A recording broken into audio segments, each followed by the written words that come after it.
तिवारी के घर जाना, क्योंकि उनकी 13वीं परसों ही खत्म हुई। किसी भी घर में मरमाहत लोग रहता है, और जिस दलित पिछड़ों के लिए उसको इतना आवेश में आना पड़ा, कुछ तो बात उनकी गलत थी।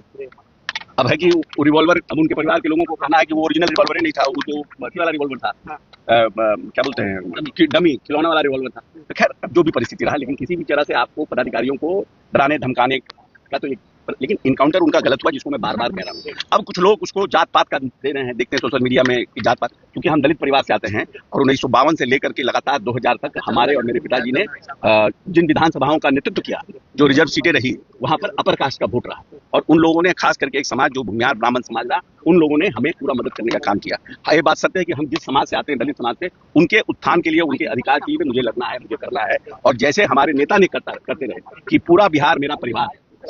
महात्मा गांधी ने कहा कि धर्म का कोई ईश्वर नहीं होता है, ईश्वर का कोई धर्म नहीं है, ये महात्मा गांधी का कथन है। और बाबा साहब कहते थे उम्र लंबी हो ना हो, बड़ी हो ना हो, लेकिन आपका काम बड़ा होना चाहिए।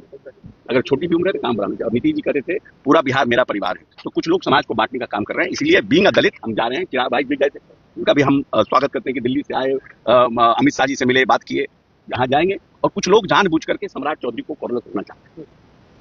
और being a part of minister I feel कि I should go and clarify it कि नो। लेकिन सबसे पहले अधिकारी पर तो काम कार्रवाई होगी। अरे भाई, आज मुझे सम्राट जी ने मंत्री बना दिया और मैं कोई भसड़ कर दूं, कहीं जाके रहता फैला दूं, तो हम सम्राट जी दोषी हैं? अरे हमको अपनी जवाबदेही का निर्माण मुझे खुद करना है ना। तो जो व्यक्ति वहां पर था, क्यों था, बहुत अच्छी बात कहा हमारे पूर्व डीजीपी ने कि why the SDO was standing there. SDO क्यों खड़ा था वहां पर? और ये जो डीएसपी था, इसके ऊपर पहले भी मुकेश सहनी ने, उनका हमने देखा है कि मुजफ्फरपुर में 2 आदमी के इनकाउंटर में उसको 5-5 लाख रुपए जुर्माना देना पड़ा है। तो इस तरह के पदाधिकारियों को तो दंडित होना ही चाहिए।